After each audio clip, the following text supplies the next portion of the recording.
Carl Froch is 25-0 and always finds a way to win. That was never more dramatically evident than when he crossed the pond in April and defended the WBC super middleweight title against Jermaine Taylor. Froch was outboxed for most of the fight and trailed on points going into the last round. Then, in an incredible rally, he stopped Taylor with 14 seconds remaining in the fight. Tonight, he'll be fueled by his hometown fans who expect Froch to once again find a way to win, however long that takes. Andre Dirrell's been waiting for this moment almost his entire life. His grandfather first took him to a gym at age 10, and his outstanding amateur career was punctuated by a bronze medal at the 2004 Olympics. Dirrell does not dispute the fact that he's not as accomplished as the other fighters in the Super 6, but his size, speed, and switch-hitting style make him a threat to Carl Froch and the rest of the fighters in the tournament as well. Dirrell has serious, and I mean serious, star potential, and tonight just might be the night he demonstrates that skill and emerges as a star. The opening bout of the Super 6 World Boxing Classic is in the books. Arthur Abraham wins 3 points by knocking out Jermaine Taylor. Now we are just about ready for the second half of tonight's doubleheader as Carl Froch fights Andre Dirrell. Carl Froch is unbeaten in 25 professional fights, and Andre Dirrell has an unblemished record and is in his 18 pro fights. Two fighters who have never tasted defeat. Tonight, somebody's O has to go.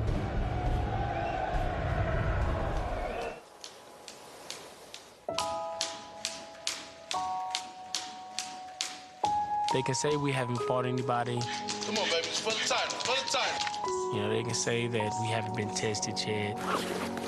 They could have easily picked somebody else, but I know I belong here, and I will prove a lot of people wrong. This is right after the knockdown. Right now, Jermaine Taylor just showing him too much respect. Too much respect. I focus on my objective. My objective is Froch, and I have to study him in every aspect of the sport. He want to turn into a European street fight. No stance. It's gone. It's gone. I'm not underestimating him by no means, but I believe this is where my talent will show the most. Granddaddy. Hey, Daddy, the people want to know what you think Andre need to do to whoop Carl Froch. All I gotta do is what I taught him. Yeah. Too bad we all can't fight him all in one night. You know? The fight is in his hometown. He has a lot to prove, and he doesn't want to lose to a guy of my stature. I get in there, I whoop him, I take his belt. No excuses. It was just my time.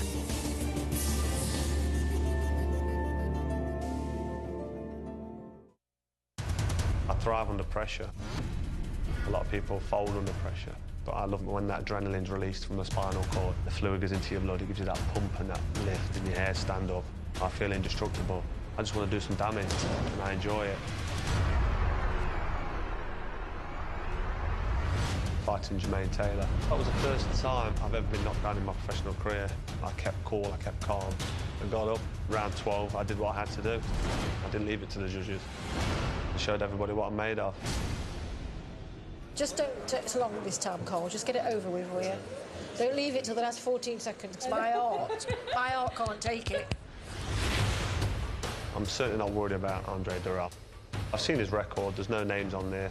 He said a few things that are a little bit disrespectful to a world champion about what he's going to do and what I haven't got. I've had it all before. I'm too slow and I don't punch hard and I'm not experienced or I've got no defence. 25 fights, 25 wins. They all end up the same way, usually flattened on the canvas. All I can do is wish him luck. Al, in tonight's battle of undefeated fighters, what do you think the pivotal factors are? Crowd, the difference in age, experience, speed versus experience. What do you think? You know, so much much of the charm of this tournament is the unknown. So it's appropriate that tonight, I think this fight hinges on what we don't know. Now, Carl Froch is a proven commodity, so it's Andre Dirrell that provides us with the mystery. A lot of firsts for him tonight. First time fighting a world-class opponent, first time fighting in this kind of a hostile environment, and he may be forced to go 12 rounds. That would be the first time he's ever done that. And in addition, you know, he has never really fought the exact kind of fight that he needs to fight tonight to beat Carl Froch, except maybe against Curtis Stevens. So really, there are a lot of challenges facing him tonight. No question about it. Antonio, much of the talk leading up to tonight's fight has focused on the unique nature of this tournament. How do these fighters put aside all of that and concentrate on getting in the ring and banging? Well, you know what? With the Super 6, the stakes are high. It's going to be very difficult. But with Carl Froch, he's defending his WBC Super Middleweight Championship.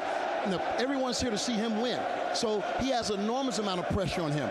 How does he kill Andre Dirrell's dream of becoming a world champion tonight? That remains to be seen. All right, with that in mind, it is time for the second part of our co-feature, our main event. Coming to you from Nottingham, England, Andre Dirrell, the young man from Flint, Michigan, versus Carl Froch, the WBC champion. He is the world title holder. And now let's go inside the ring and Jimmy Lennon Jr. Ladies and gentlemen, the time has come for the Super 6 World Boxing Classic. Please welcome the boxers as they make their way to the ring.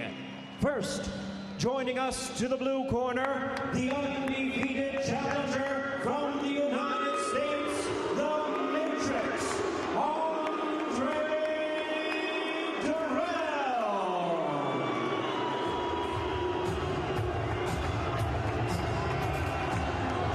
Andre Dirrell, the young challenger, born and raised in Flint. This former Olympic bronze medalist was abandoned by his father at an early age, taken in by his grandfather when he and his brother became too much to handle for a young mom. This man has been given a rare gift, folks. He possesses unbelievable speed and quickness. His nickname is the Matrix, and like a young Neo, he has yet to tap into his true potential. But he is starting to believe. Tonight, we find out if he can truly be the one.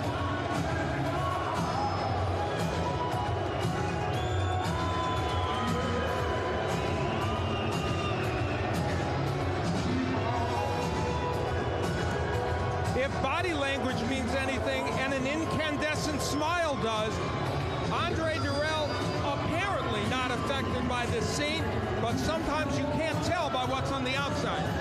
Most definitely. I mean, tonight he's throwing in deep waters. I'm anxious to see, can he swim with the big boys tonight, Al?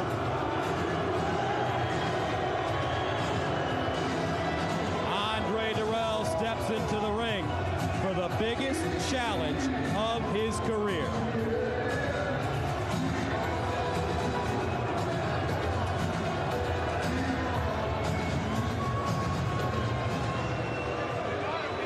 Now let's go back inside the ring to Jimmy Lennon Jr.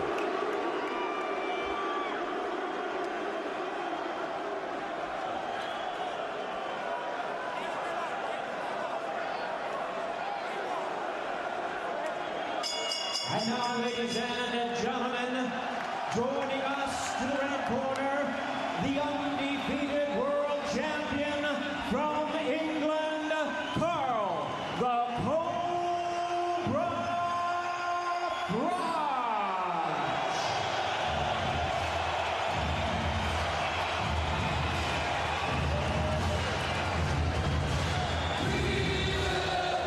The champion, born and raised right here in Nottingham. Carl Froch is the pride of Sherwood Forest, a true warrior, a modern-day Robin Hood. At 32, Froch lusts for international recognition, especially in the United States.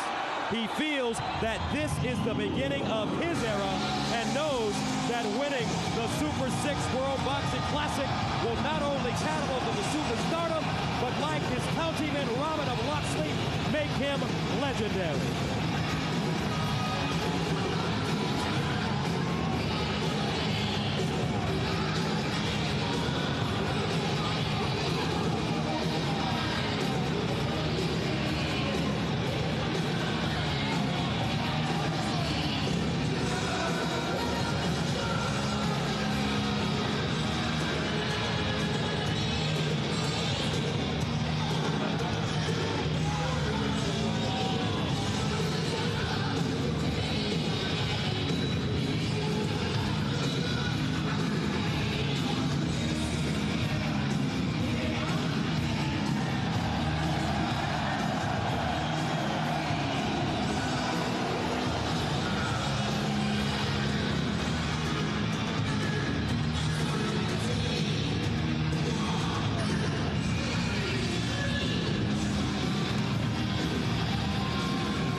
Dirrell for the WBC World title here at the Super 6 World Boxing Classic, the super middleweights. Let's check out the tale of the tape. There is very little to choose from except for the age of these two men. Height and reach very similar, and the fact is both men will want to fight from the outside in any case. It's going to come down to not numbers, but intangibles.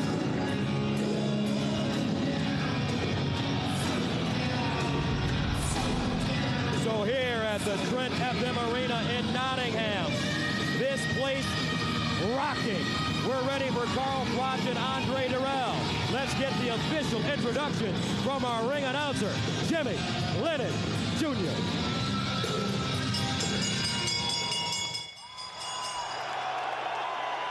Ladies and gentlemen, a very good evening to you, and welcome to the Trent FM Arena here in Nottingham, England, for a very special event indeed.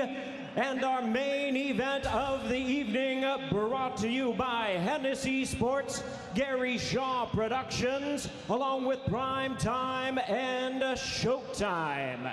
This World Championship bout is sanctioned by the World Boxing Council President Jose Sulaiman. Vice President and Supervisor is Bob Logist, along with the British Boxing Board of Control, the steward in charge, Dave Roden.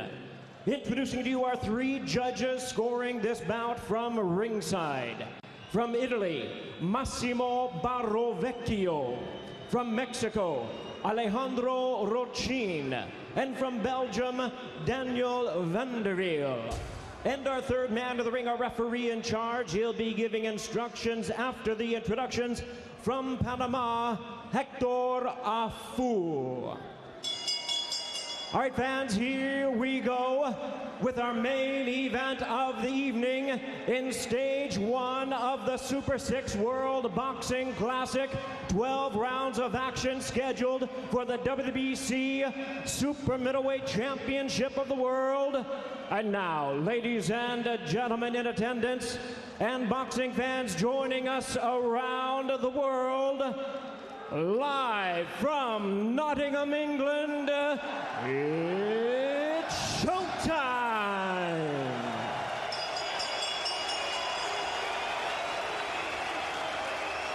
Introducing to you first, the challenger on my right, fighting out of the blue corner, wearing green trunks with gold trim, hailing from Flint, Michigan in the United States.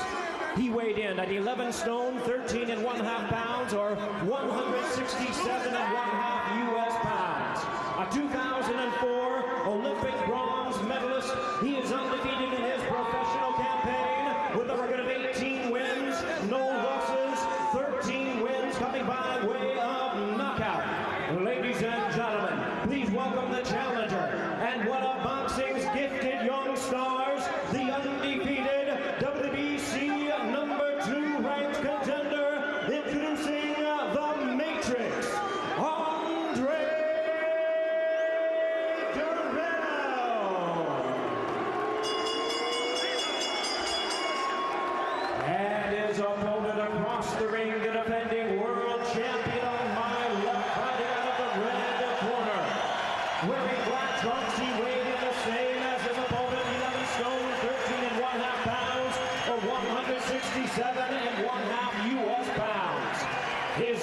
unblemished record stands at 25 wins, no losses, 20 wins coming by way of knockout.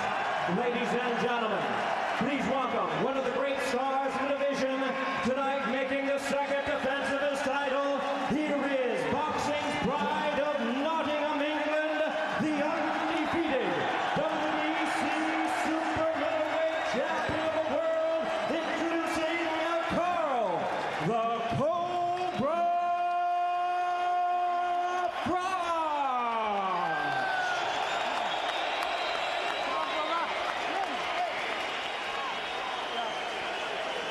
Once again, a referee in charge now to give instructions, Hector Afu.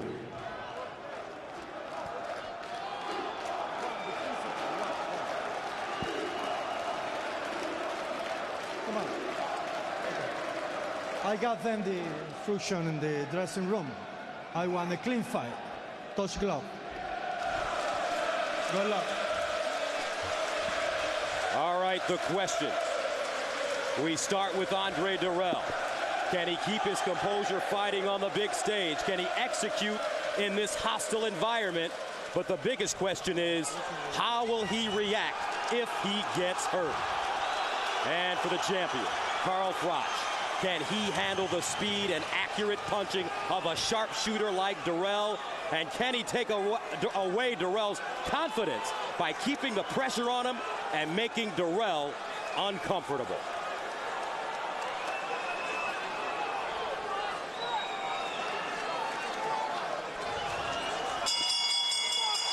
And we begin.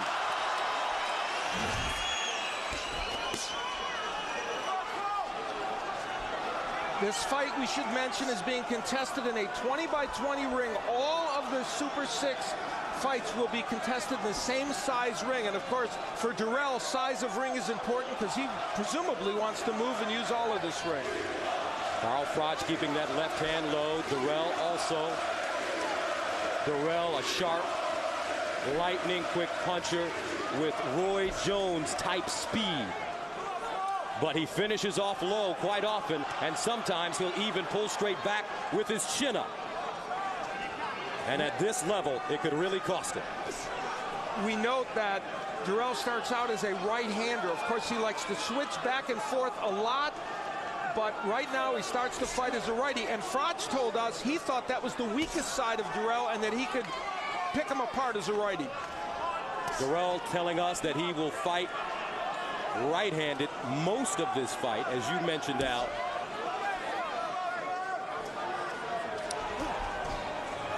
The Froch jab has not been seen yet. There it is. Carl Froch telling us that he wants to take Dirrell into deep water.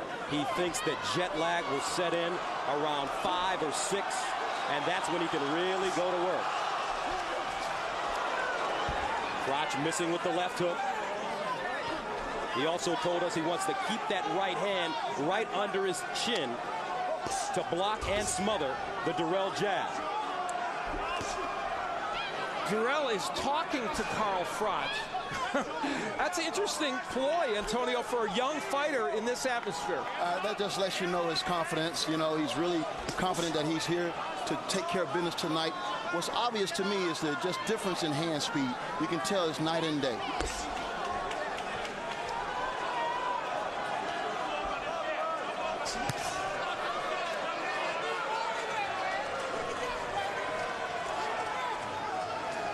Both fighters taking their time early on.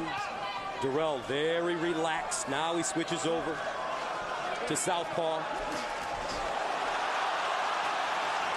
Froch very familiar fighting southpaws. He beat Jean Pascal to take the title.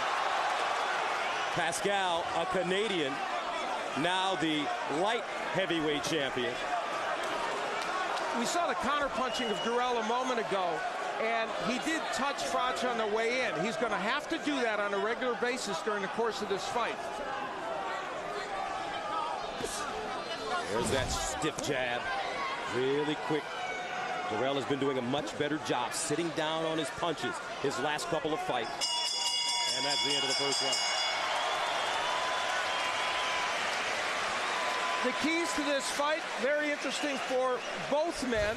For Carl Froch, he's got to double the jab. This is a sequence he should continue throughout the fight. First, double the jab, which pushes Dirrell to the ropes, where he tends to gravitate anyway. And then Froch can land the right hand. This could be a fight changer for him. For Andre Dirrell, he can't switch constantly from righty to lefty. He has to do it with purpose, as he did in round one. He cannot be on the ropes. He's got to keep this fight in the center of the ring. He did that effectively in round one. He's got to throw combinations, but then get out, not stay there, and brawl with Froch.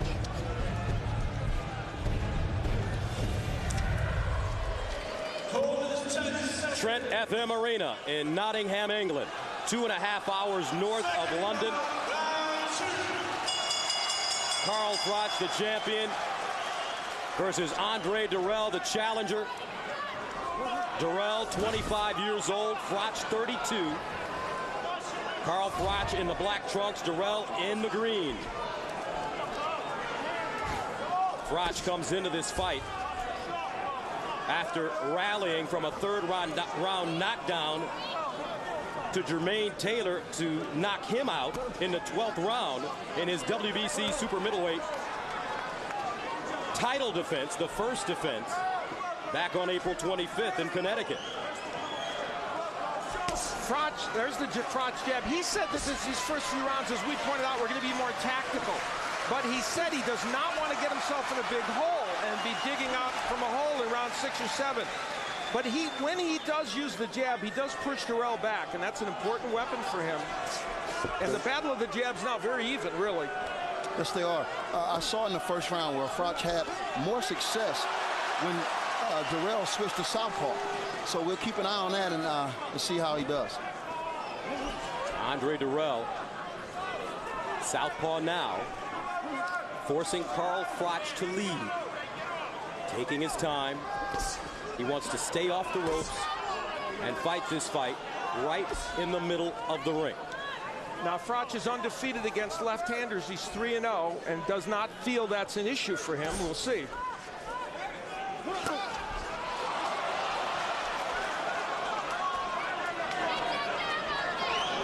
Dirrell keeping very good distance. Double left hook connects. Good countering by Andre Dirrell. That is so uncharacteristic of Froch to lead off with a wild left hook. That is, although that's a punch you can normally hit Dirrell with, that was oddly thrown for Froch. Froch with the right hand to the body. Two very patient fighters. Dirrell looks very composed, Antonio, to be on such a grand stage. Yes, he does. But, you know, the fight hadn't got started yet. Both of the fighters are still trying to fill each other out before they settle in, and we'll see more action.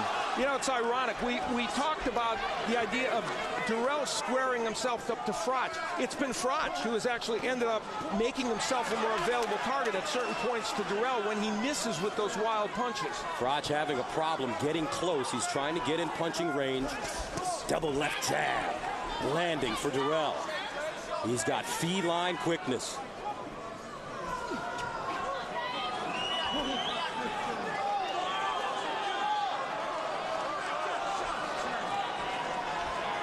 Okay.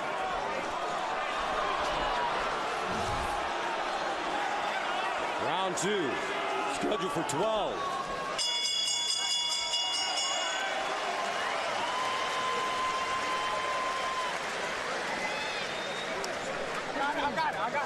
We talked about the fact that Carl Froch is missing and putting himself at risk to counter-punching by Andre Dirrell. And here's a perfect example, leading off with that left hook, being countered. In boxing, it's an old saying, when you make your opponent miss, you got to make him pay. And those hooks did make him pay. Let's listen into the corner of Andre Dirrell. His grandfather, Leon Lawson, is his trainer.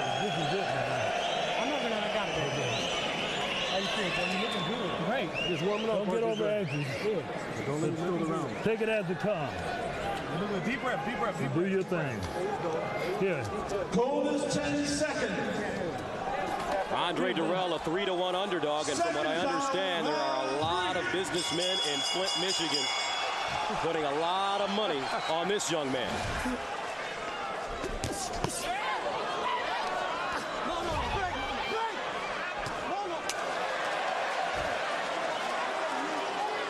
Hector Afu is your referee of Panama. That was Carl Froch saying welcome to England to Andre Dirrell. Andre Dirrell with a lot of conversation, as you mentioned, Al, for Carl Froch. He switches to southpaw. What do you think he may be saying, Antonio? I have no idea. I mean, I think he's fighting very good from the conventional stance and haven't seen much from the southpaw stance, but we'll see. Maybe he has a plan. Well, the one thing he's doing with the switching is he's not doing it in such a way that gets caught in between, and that was the danger for Dirrell. There's the Froch jab, and that's so important to him early in this fight. Now Dirrell's getting closer and closer to those ropes, which is where he gravitates to, but Froch not yet taking advantage of it. Dirrell looking to counter. Froch cutting off the ring now. Getting closer and closer. Straight left to the body for Dirrell. Dirrell is a combination puncher, and he's very effective and dangerous when he uses his combinations, but when he relies on just a 1-2 or a pot shot, he gives his opponent an opportunity. Let's see if he lets his hands go. In this fight, I think Dirrell is wary of trying to throw all those combinations because it leaves him open for big shots from Carl Froch. Maybe later, but not early in this fight. So far, what Andre Dirrell has done very well is counter-punching. He has done it fairly well. He has, and in this round, it seems as if he's coming out trying to put a little hurt on Froch in this round.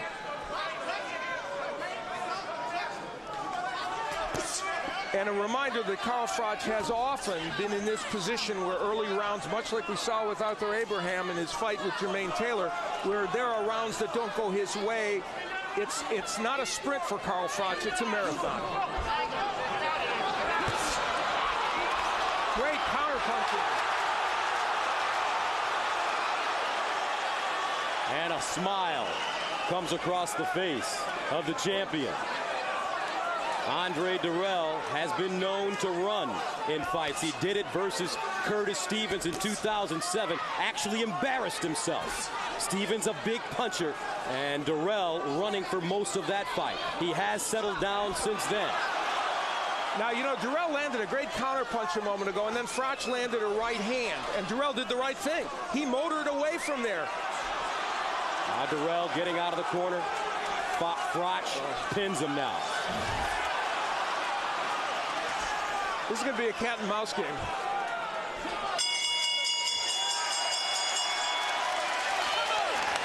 Rachel Corningly, the girlfriend of Carl Froch. That's what he does. You can only do it for 4 or 5 rounds. Next to her, Carl's mom, who said to her son, of course, don't wait till the last second to win this one.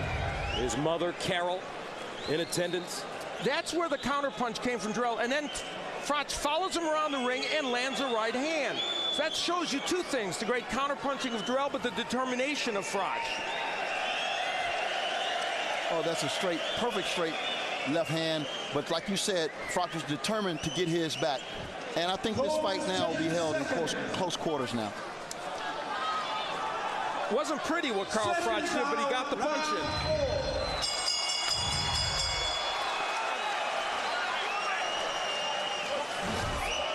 in. Round 4 scheduled for 12. Carl Froch, the champion in black. Andre Dirrell, the challenger in the green trunks. Now, Carl Froch spars with fighters from Brendan Ingles' stable here in England, who we just saw one of Brendan's fighters, Junior Witter, who switches all over the place. And they do. His fighters don't even know what they're supposed to be at any given moment. They're lefty, they're righty. He said that really prepares him for Andre Dirrell. We'll see. Dirrell, sharp left hand. Now he's starting to sit down a little bit.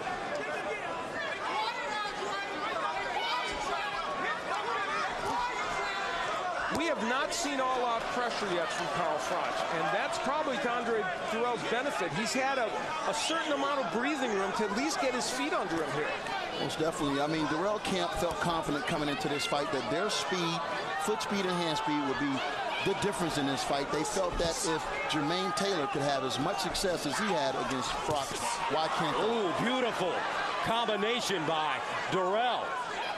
Two-punch combination. Now he's starting to go after Froch a little bit. He's warmed up. He's still relaxed. Some blood coming out of the nose of Dirrell. Sticks Froch with another short jab. And Froch also trying to go to the body there. That's important for him at this point in the fight. And look at the quickness of Dirrell as he steps off the line. Now some blood maybe coming out of the upper lip of Andre Dirrell. It's interesting, even though he's doing fairly well in this fight, he's the guy that has the bloody nose and bloody mouth. But Froch has gotten some shots in. Looking at this fight, this round here, I believe Froch is telling himself he's going to have to take some chances. Yes. He's going to have to take some risks in order to solve the speed puzzle against Dirrell. You couldn't be more correct, Antonio. And this is the moment when he realizes it.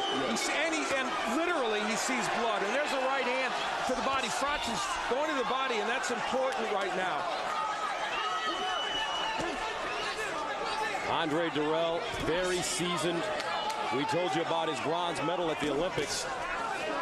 He's fought in 236 amateur fights with a 214 and 22 record.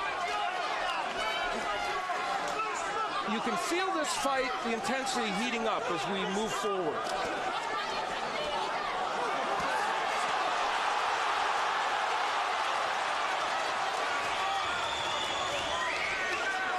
Six seconds remaining in the fourth. These are very close rounds.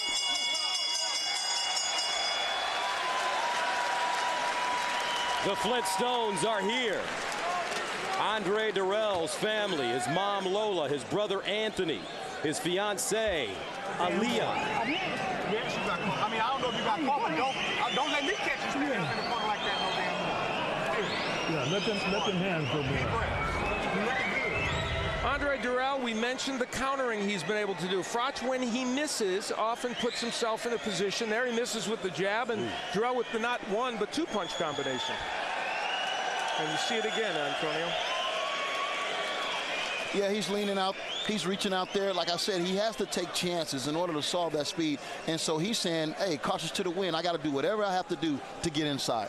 And we should point out, if you've never seen Carl Froch fight, he has a granite chin. He was down against Taylor, but to knock him out is a difficult task, even to hurt him. Carl Froch told us that Dirrell will start feeling tired after 5 or 6 rounds. Dirrell coming over only 6 days in advance. Froch thought he should come over between 21 days and 3 weeks in advance. He called Dirrell cheeky, disrespectful for not coming over here and training properly. That may have been a slight overstatement, you know? Ooh, very nice right hand by Dirrell. You see the hand speed. We talked about the fact that Andre Dirrell hadn't yet in his career fought a fight in which he did what he's doing right now, and that is box, but not run, not engage in silly exchanges with people. Well, he is doing his best to fight exactly the right kind of fight. It's a very close fight right now, but he is doing the right thing. Yes, he is, and it seems as if he's growing up right before our eyes, you know, and I just commend him on his fighting style right now. If he can stay with this, he should do well tonight. But I have to say, Al, this is a fast fight. I mean, they're fighting with a lot of intensity, and can he withstand this through 12 rounds?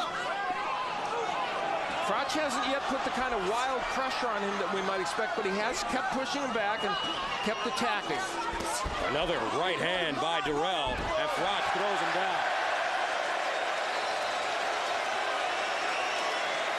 Is this MMA?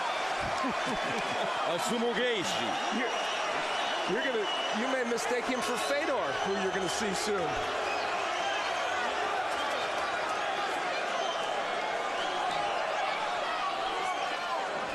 So Carl Froch with the hip throw. Andre Dirrell gets back on his feet and goes back to work. He's been the busier fighter. And can't you feel, sitting here at ringside, what we don't know yet is when Carl Froch lands a major punch. We haven't seen him land something really strong yet, and that's going to tell us the final piece of the puzzle about how Andre Dirrell will do tonight. Unless Froch never does, in which case Andre Dirrell did a great job. It'll be a shutout, but that throwdown was, I believe, a frustration throw. He hadn't landed the punch he thought he could land, and, you know, he's boxing in the middle of the ring. I mean, we all felt that was Dirrell's advantage point.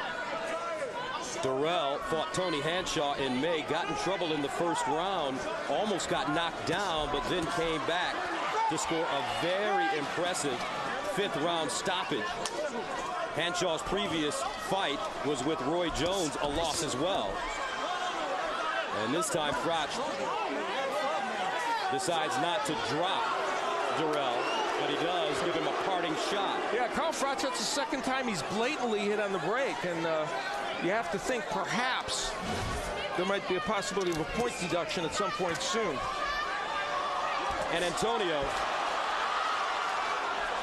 Dirrell keeps going with that straight left hand to the body. What could that potentially set up?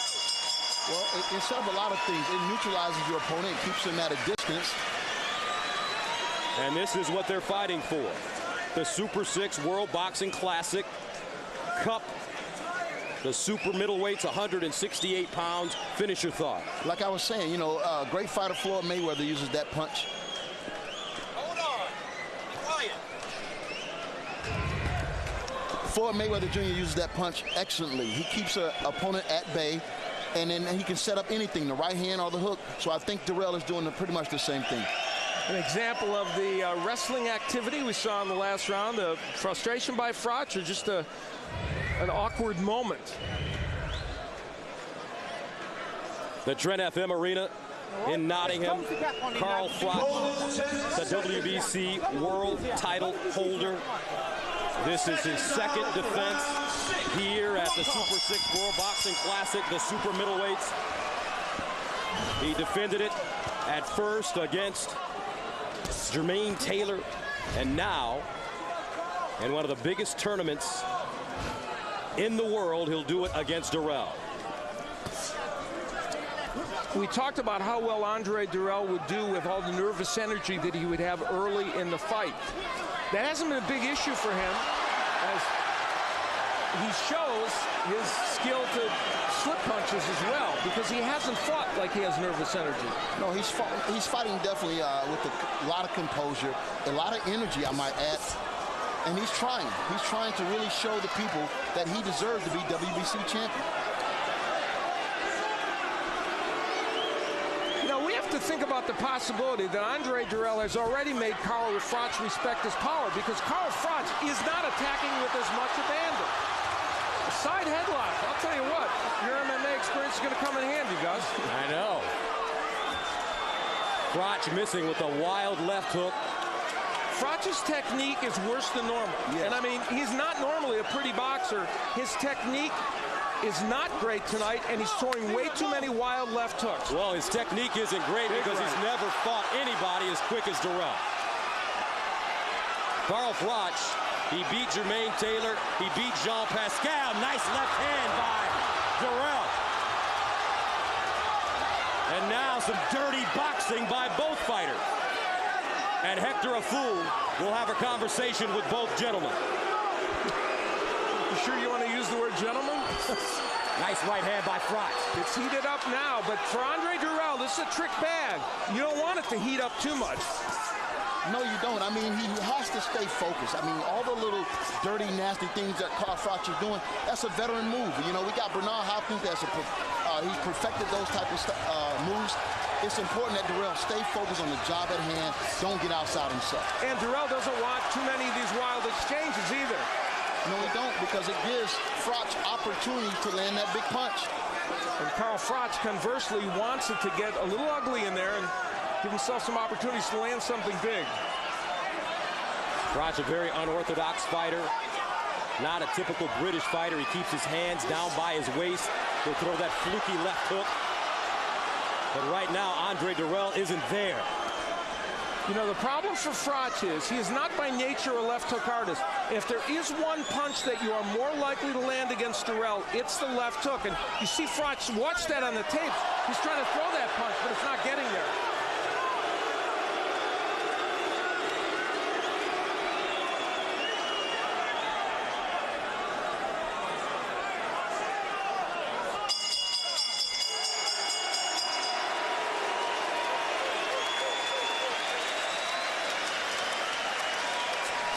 Start letting your combinations go more.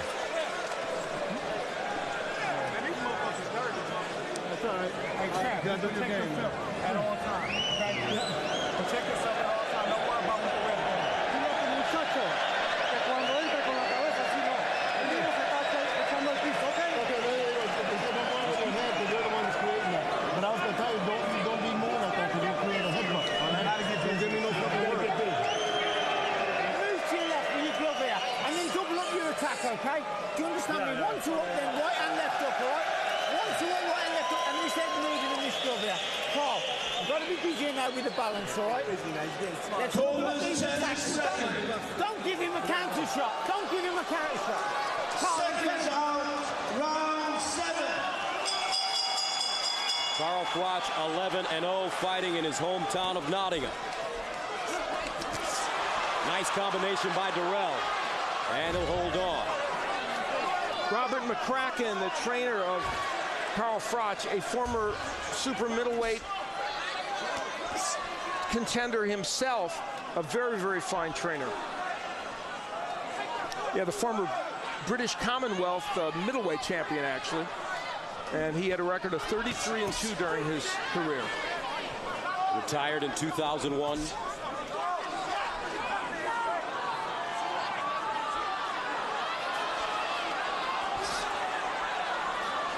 Round 7 scheduled for 12.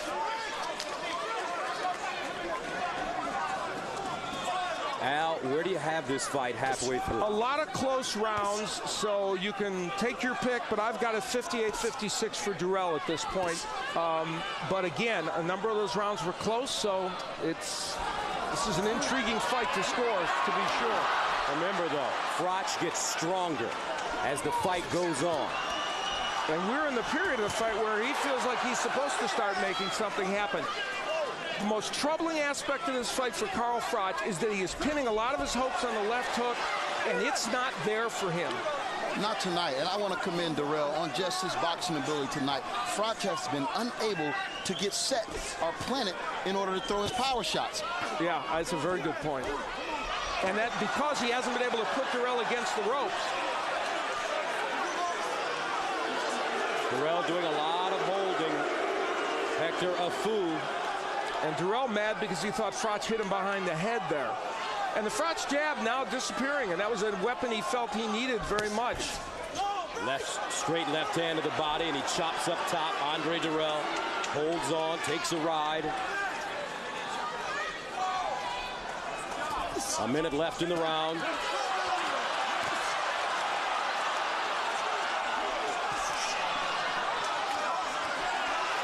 Carl Froch trying to make Dirrell fight. Hector Afu telling him to stop holding.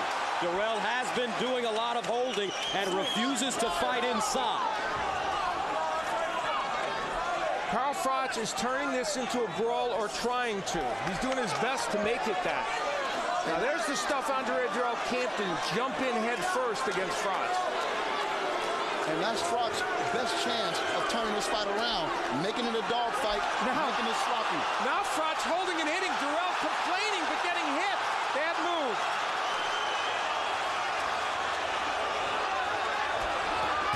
Oh, beautiful left hook by Dirrell. Right on the button. Froch tried to throw an uppercut from too far out. Dirrell countered him. It's going to be fun here. Dirrell, Antonio, can stand there and fight Froch toe-to-toe. He's got that kind of quickness and skill. But I wouldn't advise him to do that. I think with Froch being a devastating puncher, Froch being a devastating puncher, anything can happen. He still has a puncher's chance. You think he's tired? No, in fact, I think Dirrell's breathing a little hard right now in the corner. I mean, Now, there was a lot going on, many plots and subplots in the last round, most of them not quite within the rules. Here's where Froch was held by Dirrell, and he's banging Dirrell on the side of the head, so we had two different rule violations going on at that point. And later on, a lot more stuff going on, Antonio. But the only thing I saw wrong there was he held him behind the head as he punched him. But other than that, that was fair game. Spoken like a warrior. Right hand by Froch. He lands a couple on the inside. And Dirrell counters him. Well, he didn't get a chance to counter him there, but Froch did well on the inside. So that was an intriguing round. Round 8 scheduled for 12. Carl Froch, the champion, in the black trunks. Andre Dirrell, the challenger, in green. And we are now at the point in this fight where, and I still think it's a very close fight. I actually gave the last round to Froch. I think it's only a one-point fight. But this is the point in the fight where Froch is believing that Dirrell will, in fact, get a little fatigued, as Antonio pointed out. Well, he's hoping that he gets fatigued. Yeah, well, so you can always hope. Yeah. Beautiful left jab by Dirrell. Now he goes downstairs. Very patient and poised fight so far by Andre Dirrell, and that was the thing that you didn't know whether he could do. So win, lose, or draw in his first tournament fight, what Dirrell has shown is that he can keep his poise and fight a certain style, and he's done that tonight. And Froch hasn't made him change it. Now Froch putting his hands up high. Dirrell slipping. Good thing Carl Froch didn't hit him there. He would have been disqualified or had points taken away. Nice right hand counter by Dirrell.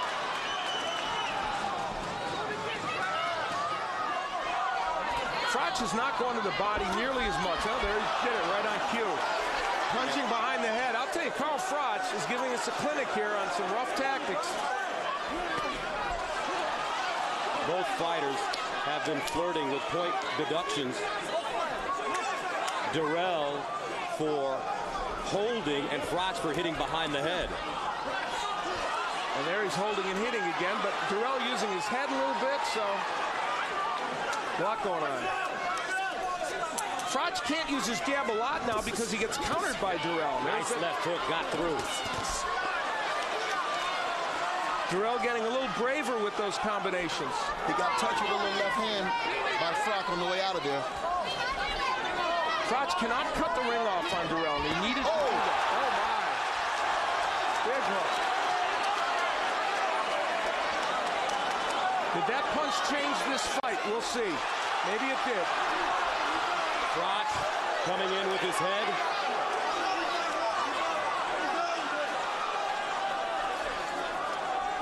"14 seconds to go in the 8th round.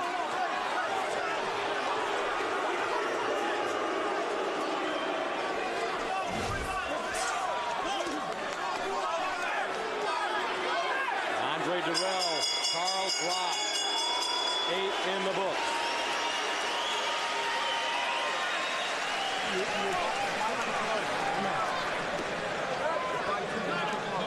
Maybe for the first time in this fight, Andre Dirrell felt the power of Froch in that last round. It is a left hook. Finally, that punch got in for Carl Froch. He closed the distance, and there it is. Now, Froch is a better puncher with the right hand than the hook, but there's no question, and that punch altered things a bit for that round. For Dirrell, the good news is it came toward the end of the round, and he was able to slide through those remaining seconds. Let's see if that's a fight changer.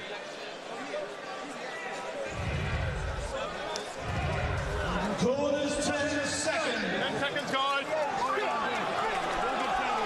Second round, round 9.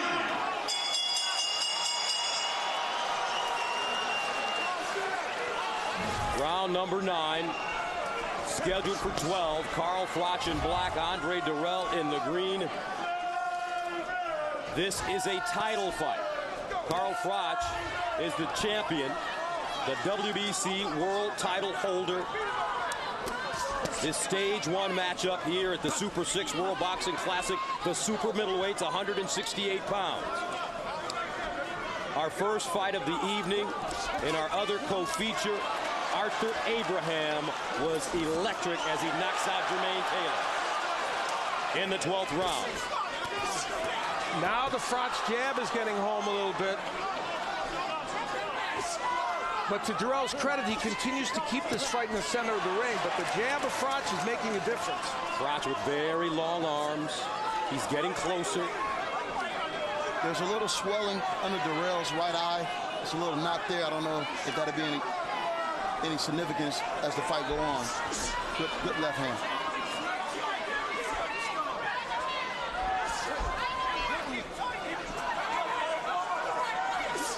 Ooh, very nice left hand by Dirrell. Right on the chin of Carl Froch. Now he switches southpaw. He'll switch step by step, steps around, and Froch ties him up. Dirrell very lackadaisical right there, leaving himself wide open. Froch, though, not able to do it. Straight right hand, left hook by Dirrell, and he smiles because he caught Froch coming in. Well, another left hand by Dirrell. I think he was smiling to try and tell Froch I wasn't hurt, and we'll see. They exchanged punches then. They both got hit. Dirrell pot-shotting him now. Staying on his bicycle. Froch pinning him on the ropes. Dirrell waiting, and he'll hold. It looks as Dirrell is slowing down a little bit. He has to pick it up. He's not moving as well as he was early in the fight. And he's getting stuck on those ropes a little bit more. You can feel a subtle change in this fight. Whether it continues in these later rounds remains to be seen. But Froch has got something going. And Dirrell better stop talking to the referee and start defending himself. Froch once again warned for holding behind and hitting behind the head. And that's happened a lot, and you could make the case for a point being taken from Carl Froch. Nice double jab, triple jab by Dirrell. Froch, though, stalking him. He's got to make this thing ugly now. Now, Froch will make the argument that Dirrell's putting his head in a position where he can't help but hit him behind the head, but whether that's the real argument remains to be seen. But see Dirrell now getting caught on those ropes, counterpunching well, but he's in danger there. Yeah, this has been a good round for Carl Froch. Yeah, he can't lean back with his head straight up on the ropes. Right now, I actually think that was a good round for Andre Dirrell. Really? Yes, I do. He caught him numerous times. There's Dirrell's family. That's his girlfriend, Aaliyah, to the left. What are your combinations, boy? Deep breath. Round 10, baby. You got 3. Can you take these 3? Yeah. All right. Throw more combinations, Andre. Try not to hold him. Box him. Combinations, man. Keep the fighting. You know what I mean? Stay off the rope. Yeah, stay off the rope. Use that jab. Straight crosses, man. Combinations together, man. 3 rounds, you got to work. Yeah, put your punch together. You got 3 rounds left. Okay, 3s and 4s. Put him there and move him. And then he walk on the right hand. Use your brain. Come on. Come on. Second time, round 10. All right, Al, unofficially, how do you have this score? I have a well, I've got a 1-point margin for Dirrell at this point in the fight. This is the 10th round. Dirrell has only gone 10 rounds one time. He's never gone 12, and he went 10 rounds against Curtis Stevens on June 16, 2007. Won a decision. when we spoke with Dirrell in the fighters meeting, this is the point, the 10th round, when you've gone through a hard fight and the champion is not willing to give, that you will be questioning yourself, can you get there, can you make it through? This is where he has to dig deep and show the world that he's championship material. He's been 10 rounds one time in his career, never 12. Dirrell pushing through on that last combination. Wild right hand by Carl Froch. Carl Froch has 5 stoppages from round 8 or later, and he's 3-0 in 12-round decisions, and he is, of course, the winner in the Taylor fight that went into the 12th round. But all those numbers mean nothing if Andre Dirrell can box as he did in portions of the early rounds. Under 2 minutes to go. Left hand connecting for Dirrell. Froch answers with a stiff jab.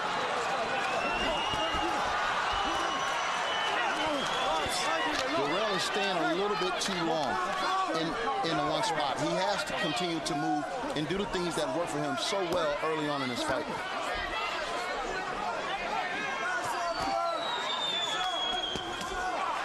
Body work by Froch, which he should really have been doing a lot earlier in this fight. That's probably one of the things he'll look back on and be annoyed with.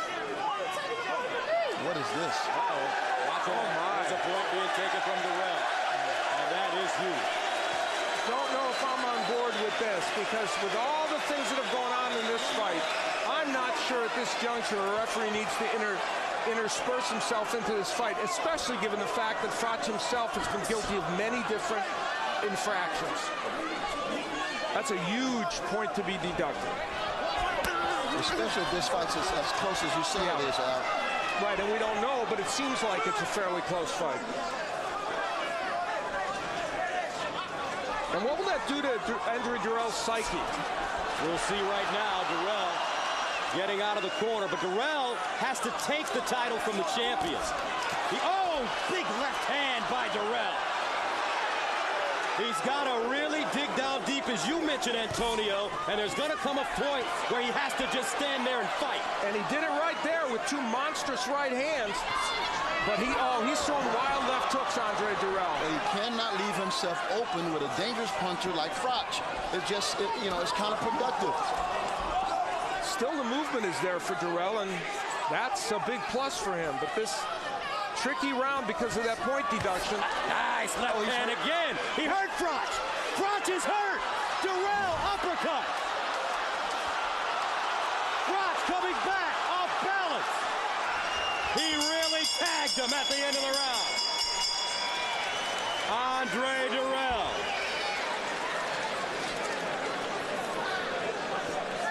Put your legs out. Put your legs out. Put your legs out. Listen, put your legs out.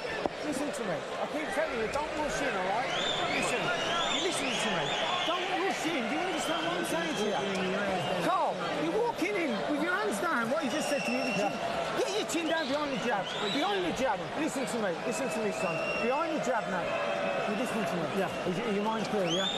Yeah. No, behind the jab. Slip and slide to the front. Andre Dirrell, who was being pushed back at this point, and there was a lot of grappling and holding and punching on the inside. Bonus 10 seconds. The big punch from Dirrell and punches that appeared to hurt Carl Froch. The hand speed an issue. Well, with that point being taken away, he knew he had to have a big finish to possibly make this a 9-9 round. Carl Froch told us that he'll do anything to win. He felt like he's a warrior, and the most important thing was to go in there and take his opponent's scalp. Andre Dirrell has never seen the 11th round before. So we'll see how he reacts. And kudos to Dirrell for one important thing. He has switched lefty to righty, but stayed in that posture long enough so that he's not getting caught switching. And that, to me, is the most key strategy for him. There he switches again, though, and Froch can't take advantage while he's doing it. Oh, look at the head movement. Wow! And he comes up with a left hand. Incredible speed and quickness. That was a telling sequence in this fight.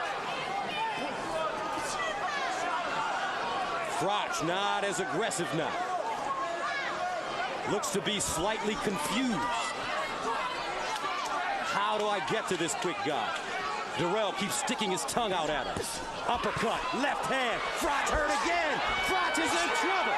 Now he'll hold on. You think by any chance Dirrell is thinking about those 3 points? Well, he better be careful if he is, but he is certainly big hook by Froch. That's the kind of punch that could turn it around again, and did it. We'll see. Stylistically, this is wrong for Dirrell, but it's creating a lot of excitement, and he may well be winning this round, and probably is. It's just he's putting himself in danger. Carl Froch wants to try and land something to change the dynamic of this fight.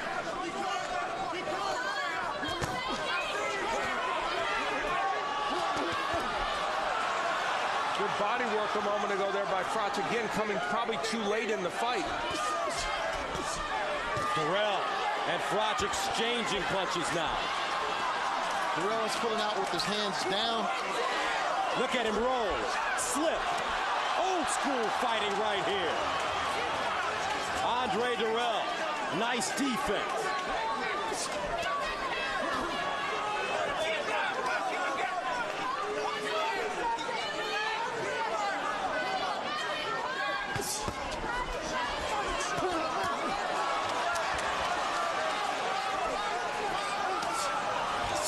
Another left hand grazing the top of Froch's head by Dirrell. Froch just smiles and continues to move forward. You know, it's intriguing. Strategically, this round favored Froch, but Dirrell won the round. And that's pretty amazing here in round 11. Yes, it is. Dirrell still punching. Unloading now at the end of the 11th. Well, Dirrell's hands are low.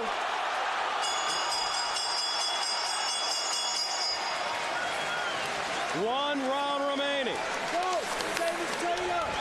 Worry on the face of the ladies. This was a telling moment in this fight. Dirrell making Froch miss a lot, and then coming out of that with a vengeance with a big left hook that pushed Froch back. And then standing there, he doesn't go anywhere. A moment of bravado for Andre Dirrell. He got to go. Andre Dirrell. Get him out of here. Because we ain't getting no decision here. I want them hands up. Don't let him get no lucky shit on. Whoop his ass. Hey, you win this round, you the world. Biggest bitch on the team. Goes 10 seconds. Yes. Second round. Back him up. Chin down.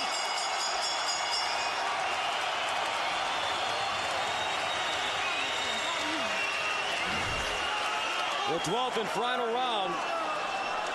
Leon Lawson telling Andre Dirrell, his grandson, he won't get a decision here. You better go out and knock him out.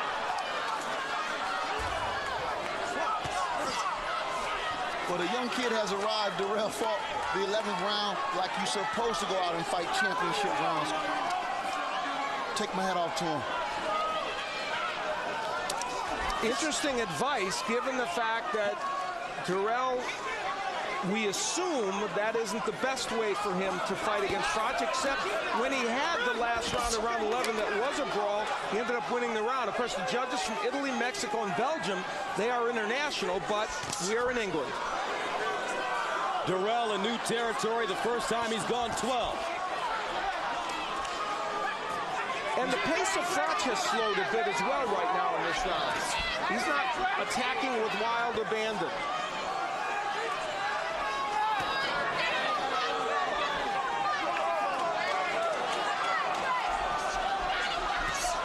Uppercut landing by Dirrell. Froch steps back on the ropes and lands a right uppercut of his own. And that's the first time we've seen a good uppercut from Froch, and many of his knockouts in previous fights have been with that uppercut, not been able to land it against Dirrell. A minute and 30 remaining in the 12th and final round. A nervous tension in this crowd. The crowd never quite got into this fight because Froch didn't put together enough rallies. The WBC super middleweight title on the line. The champion, Carl Froch, here in Nottingham in black. The challenger, Andre Dirrell in green. Dirrell, left hand. He leads in on Froch. Andre Dirrell fighting until the very end. Under a minute. Pivotal moment, remember, the point deduction in this fight. Will that be the difference? Dirrell has fought rounds 11 and 12 very well for a fighter who has never been to this territory. He said he was ready. Forget the jet lag question. Whether he got here 7 days before or 3 weeks before, Andre Dirrell was ready to fight 12 rounds. He just never gave Froch an opportunity to truly land anything big. I mean, he's winging away, but nothing's landing. One big left hook and an occasional right hand, but that was about it. 15 seconds remaining. Now, this round 12 is a pretty close round. Let's see who finishes off strong. Dirrell backpedaling. Dirrell. Froch closing in. Unloading. Dirrell, and that's it.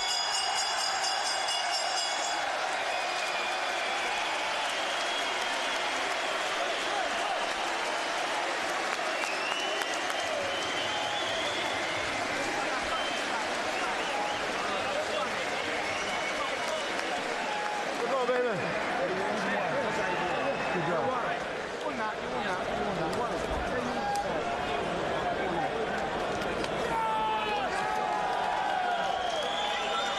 Carl Froch will now leave it in the hands of the judges. Andre Dirrell goes 12 rounds for the first time. Looked sharp, crisp, composed. Did do some moving in the ring, held, and was deducted a point. But he came on strong in the end.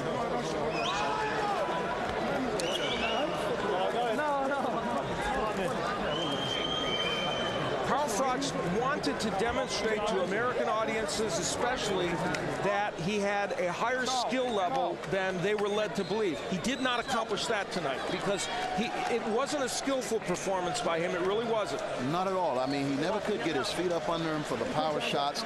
His punches just looked like he was winging them instead of throwing them with his body underneath him. And he had opportunities. I mean, Dirrell was reaching a lot late in the end of the fight. He had opportunities, just could never capitalize. You're totally correct, Antonio. That's exactly true. And part of the reason why I think the technique of Froch wasn't so good is the quickness of Andre Dirrell, which affected him. Most definitely.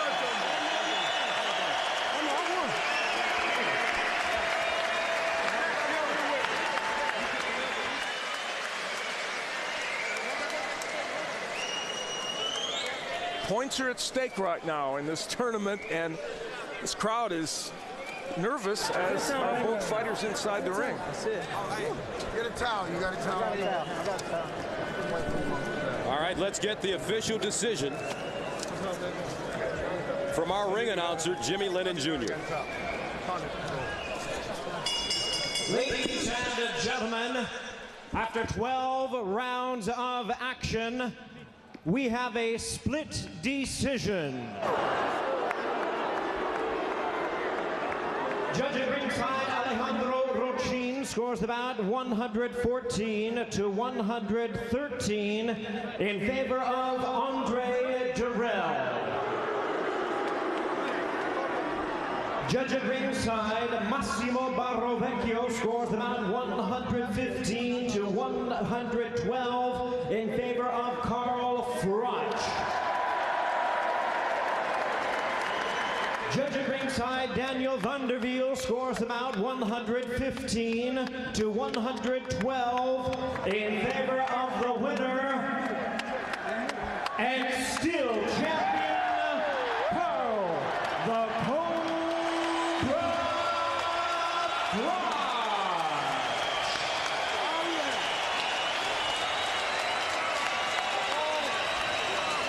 Carl Froch retains his WBC super middleweight title with a split decision over Andre Dirrell. And the difficulty, I think, with that, and of course, remember there was a point deducted at one point, but he would have still won the fight, Carl Froch. I think the difficulty some will have with the split decision is the 115-112 margin. I think you could see it being a point closer, but that's two judges having it by 3 points for him is where some, and certainly Dirrell supporters, will have issues. Well, I know as an experienced fighter myself, I mean, you never know what these judges are looking for. I mean, some judges really admire the aggressive fighter that's pressing the fight, that's making the fight. And my hat goes off to Dirrell. He came, he fought his fight. They gave him the blueprint. He executed. Yeah. I thought he did more of the things that he should have did in order to be successful tonight. I mean, that was highway robbery, but it's okay. It's okay. They've been robbing him for years. He got slammed to the floor and got a point. That's his mom, Lola, in the middle. Not a happy trip for them. We were with them at the hotel a lot leading up to this. Now it doesn't end so well. You know, it was a close fight. Make no mistake about it. And you can make the case for Carl Froch winning. I think that margin on the two judges' scorecards is what will bother people. And you hit it on the head, Antonio. It's what did they like in this fight? And our Jim Gray is standing by with Andre Dirrell. All right, Gus, thank you very much. Andre, what is your reaction to that decision? Well, we know where we are. We're hometown favorite. I worked my ass off. He came on strong in the last round, giving me the last round, but I know I put it off enough, I boxed him enough to gain the decision, but it didn't go my way. The point that was taken away from you, did you feel as though there were many times in this fight where Froch could have had a point deducted? I still don't know why he took the point from me. I'm still clueless on the point for leaning on him. He been holding me, hitting me in the back of the head the whole time, bring me down to one knee. He been rough the whole fight, man. And for him to take a point from me without no warning, I don't remember warning him telling me to not lean on him. You know, he took the point for that. Well, like I said, we know where we at, man, but I'm going to hold my head up with pride because I know one day I'm going to still become world champion. Your grandfather told you going into the last round that you needed a knockout. Did you ever feel as though you would have an opportunity to win a decision here in Nottingham? Of course I did. Otherwise, when it came out here, like I said, I'd do anything for that WBC world title belt. This is the first one. I got another fight next, you know. This ain't gonna motivate me and make me work harder. Like I said, the most dangerous ones is the ones who got that loss first.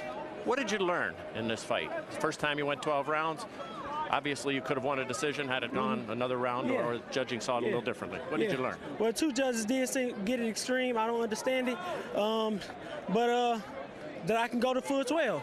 I can work my ass when need be, and I'm a warrior, you know. But like I said, we in his hometown. He got this decision. I take nothing from Froch. He tried. How will you handle this disappointment? Get in the gym and work harder. What else can I do? I'm a boxer. This is what I do. This is my sport. This is my life, and I love it. Arthur Abraham had a big victory tonight against Taylor over in Berlin. He will be your next opponent. I know you probably haven't thought much about that. However, here's another guy that's powerful and obviously displayed that this evening. Yes, he did. He's a warrior. Arthur Abraham knows how to fight. I'm sure my fight will be a lot tougher fight going against Abraham. So that don't mean nothing. I got to get in the gym and put in that extra mile. You had a lot to say to Froch during this fight. What were you talking about? Basically, him just holding my head, and him couldn't handle me as far as boxing went. But, you know, he was pulling on me, he was holding me. You know what I'm saying? He was knocking me down. He got the decision. He fought rough. Did you grow up a lot in your own mind tonight? A lot. Yes, I did. Like I said, them 12 rounds was crucial. Them 12 rounds was hard. I knew I trained for it. You know, I just got to get out there. I got to get in the gym now and execute my game plan a little better. What happened is what happened tonight, and I definitely will learn from it. Andre, terrific performance, and we will see you next round. Thank you. All right, we'll have Carl Froch in just a moment. Let's go back over to Gus Johnson. All right, Jim, let's see how the scoring went for Froch and Dirrell. We look at the Italian judge, Bervecchio, who had a wide margin, as did Van de Viel, 115-112, relatively wide for Carl Froch, and Alejandro Rochin scoring it for Dirrell, liking his boxing, and despite the point deduction, making Dirrell the winner by 8 points. Unofficially on press row. All of these writers, well, two of them from Britain, Claude Abraham with Boxing News, he had it for Froch. Neil Hickman, who is from the Express here, also had it for Froch. However, Jeff Powell, a very revered writer here in England, had the fight a draw. And I think that kind of scoring just feels a little more appropriate either way you look at it than maybe the 115-112 scores. So Carl Froch retains his title. He did it the hard way. Not a very pretty fight for Carl Froch. However, he walks out of the ring victorious, and he's standing ringside with our Jim Gray. All right, Gus, thank you very much. Carl, your reaction. Did you feel as though you won this fight? Yeah, definitely felt I won the fight from round 1 through to round 12. I got hit with a couple of shots, rushing in when I went wide with a few shots. I walked into a very, very fast left counterpunch. Let's not forget Andre Dirrell. He's a very fast, very quick hands, he's got a good range, and he's a great fighter. Now, if you put speed and timing and accuracy together with negativity, which is what that was tonight, negativity, then you can survive against anybody. He didn't want to stand and fight. The minute I got close quarters and tried to rough him up, make a fight of it, the fight which I want to be involved in, he either jumped on the floor, got shoved on the floor, complained to the referee, held on, every excuse in the book, really. So, you know, what am I supposed to do? If he's not going to stand and fight like a man, like a warrior, then all I can do is take what's there. I took what's there, and I'm still champion. So I'm happy that was a comfortable night for me. I'm really, really I've got no aches and pains. I'm not damaged. I think I walked onto 1 or 2 shots. I can't believe it was a split decision. But there you go. That was 1 point by the Mexican judge. You can't believe that it's a split decision. Then would you be able to understand in any way how he feels that he got a hometown decision and that the only reason that you won is because we're here in Nottingham? No, that's nonsense. That's nonsense. He's got to come back with something. Excuse me. He's got to come back with something. But, you know, he's a proud fighter, and if he wants to make an excuse, then he can make an excuse. But all the fans tonight will probably agree with me that not just because they're hometown fans. Of course they will. They're here. And they're for you. This is your town. Not just hometown fans. My fans come to see a fight. They know what I'm capable of. They know what I can do. And I wasn't able to show what I can do tonight because the minute I stood close quarters and tried to have a trade-off, he leaned right back and ran. And at times jumped on the floor. I didn't even really manhandle him like I could because the referee was on my case. It was a dissatisfying night for me, but a comfortable enough night. I'm still champion, and I picked up 2 points in a fabulous Super 6 tournament. So, you know, there's pluses and negatives to come from that fight. Did you feel as though you should have been awarded one of those points for fouling when in many instances could have been the opposite? It could have gone either way. I don't know if you saw the low blow that Jermaine Taylor suffered tonight. That was a point decision, a point deducted. It's down to the referee. Andre Dirrell was holding non-stop. If he's going to duck low, I'm going to hit him on the back of the head because it's there to be a hit. That's fighting, that's boxing. If he's going to give me the side of his head, I'm going to take it. Not illegally, but because he's ducking low, it's the only thing you can take. So what am I supposed to do? Stand there and wait for him to come up? Because he comes up with a great left hook and he caught me with one of them. You know, so I've got to be careful in there. I'm in there to win the fight, and winning is what I did tonight. I'm not 100% satisfied because I like to feel like I've been in a fight, and I feel like I could go back in there and do another 12 rounds of Andre Dirrell and beat him again. Carl, you will now have Mikkel Kessler coming up next.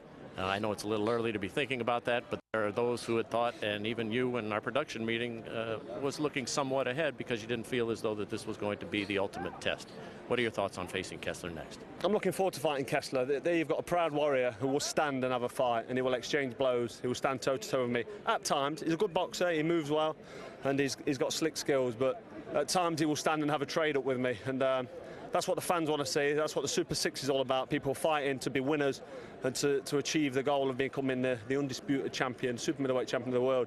And Mikkel Kessler will bring that fight. That will be a massive fight. I've got a slippery little sucker out the way there in Andre Dirrell. He's a good fighter, but he was very slippery. And he'll come back. He'll come again, but he'll never beat the Cobra. Carl, congratulations to you. We enjoyed being here in Nottingham. Thanks for having us, and good luck in your next fight. I'll see you soon. Thank you very much. All right, Gus, back over to you. All right, let's take a look at the standings. 2 down, 1 more to go. Group stage 1. Yeah, Arthur Abraham off to a big start with the knockout victory, and Carl Froch with a decision, split decision, getting the 2 points. And it's very interesting because what Andre Dirrell showed, even though he didn't win a point, was he belongs in this tournament. Gus Johnson along with Al Bernstein and Antonio Tarver. And Antonio, we'll start with you. Your reaction to Carl Froch's victory and the way Andre Dirrell fought this evening. I thought that Carl Froch did have some points. Dirrell did a lot of holding. If you look at his fights in the past, he has been a fighter that has fallen down in the ring numerous times. He has run in the past, but he did show terrific hand speed, some great skill, and also composure and stamina. Most definitely. I mean, you have to take your hat off to the champion, Froch. I mean, he kept coming. He pressed the fight. And sometimes, and sometimes you just don't know what the judges are looking for. I mean, if they're looking for aggressive pressure boxing, then, you know, you have to go with Froch. If you're looking for skill, movement, and a lot of boxing ability, then you go with Dirrell. So you just never know what the judges are looking for tonight, but I say this for Dirrell. He proved tonight that he belonged in the top 6, the Super 6 Classic. In our first fight of the evening, Arthur Abraham, a 12th round incredible knockout with Jermaine Taylor. First of all, Jermaine Taylor, by the way, was taken to the hospital after the fight, suffering from a concussion, and they are just observing him for this evening in Berlin. But Arthur Abraham out of the gate quickly. He has 3 points. He gets 2 for a win, 1 for a knockout. And boy, what a knockout it was. It was vintage Arthur Abraham in the sense that he used that defense, he used his bursts of power, and that fight went almost exactly to script. as we would have thought it would. And by the way, let me mention about this fight. You know, if Carl Froch wasn't a fighter, he'd be a lawyer, wouldn't he? He talks as good a game as he fights. You know, he spoke his piece very well at the end. That's right.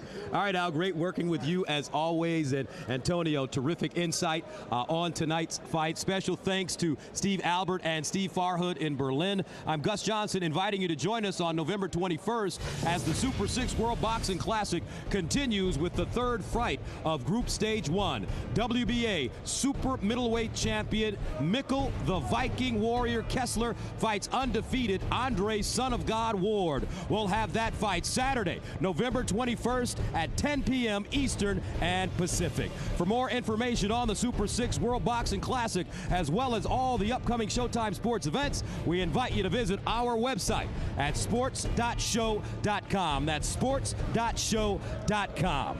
In our first fight tonight from Berlin, Arthur Abraham knocked out Jermaine Taylor with a vicious right hand in the 12th round. He gets 3 points, and right now he is the leader after 2 fights. And in the second half of our doubleheader from Nottingham, England, the Cobra, Carl Froch, does enough and defeats young Andre Dirrell on a split decision. So for both of our crews in Germany and in England, this is Gus Johnson for the Super 6 World Boxing Classic. Good night.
There's only one way to determine the greatest super middleweight. Take the 6 best and have them face each other until there is one man standing. WBA champion Mikkel Kessler versus undefeated phenom Andre Ward. The Super 6 World Boxing Classic, Saturday, November 21st, only on Showtime.